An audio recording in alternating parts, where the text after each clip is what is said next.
Hello, I'm Darren Magee and welcome to my mental health information and awareness channel.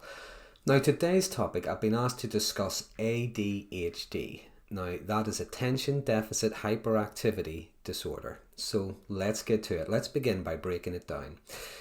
Attention deficit. Now that's a difficulty concentrating on something for more than short bursts, more than one thing maybe at one time or whatever.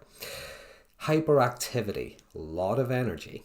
Okay, there's a lot of energy there. Maybe finding it hard to sit still, a constant kind of restlessness. And disorder.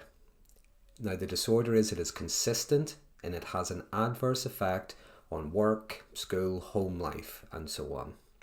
Now ADHD is often first identified in school-age children, and a key sign of that is when their behaviour becomes disruptive.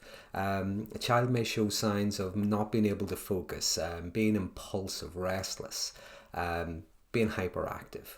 Now remember, the key word being disorder. It is when that behaviour becomes an issue. It causes problems, as I say, at home, at school and so on. Now, ADHD can be broken down into three main types, okay? Three main characteristics. First of all is inattention. Now, that includes maybe having trouble staying focused on a particular task or an activity, getting bored very quickly, struggling to complete something, not maybe really listening when spoken to, seeming not to listen rather when spoken to, have difficulty following instructions, frequently losing, misplacing things.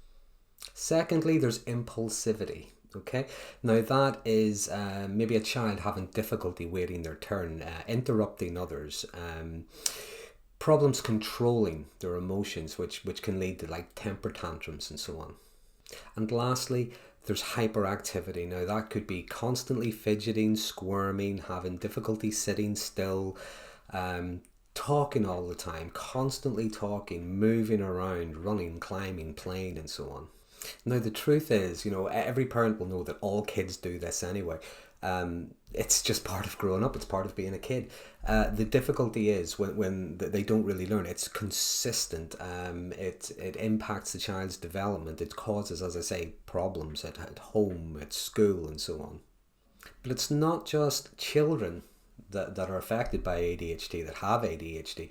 Adults have it as well, and from the outside, an adult with ADHD, they may look like someone who has a life of chaos or whatever. They may be forgetful, procrastinate, they have difficulty in relationships, maybe they go from one job to the other. But let's look a bit closer at ADHD in adults. So again, similar to the child, the adult with ADHD may be very impulsive, have impulsive behaviours. They may have difficulty concentrating things for long periods of time. There may be risk-taking behaviours as well. Because adults with ADHD may, for example, they may find it difficult to follow instructions because they have difficulty concentrating on things. They may forget information. They may have difficulty being able to organise tasks or finish projects on time.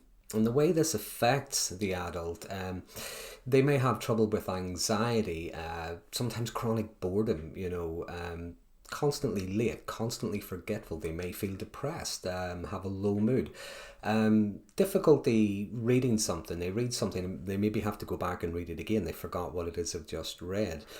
They might have trouble regulating their emotions, controlling anger, for example. Again, very impulsive. They might have low tolerance to distress and things like that. And these things can change from situation to situation. In one situation, it might not bother that person that much. Maybe things not going their way or whatever.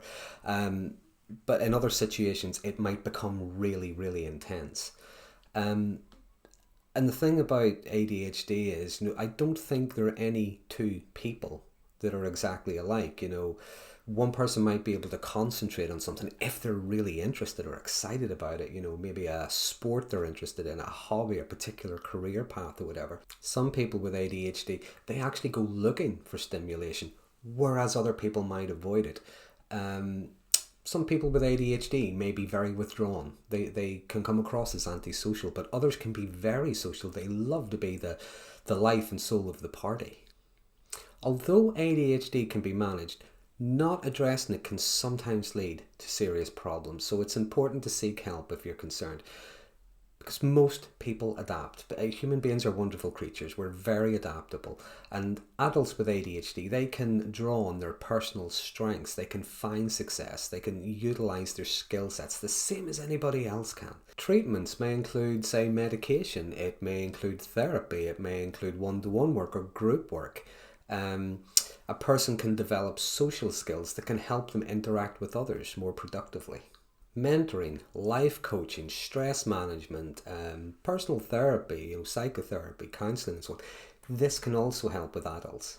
So that's a brief outline of attention deficit hyperactivity disorder. That is quite a mouthful. It is so much easier to say ADHD.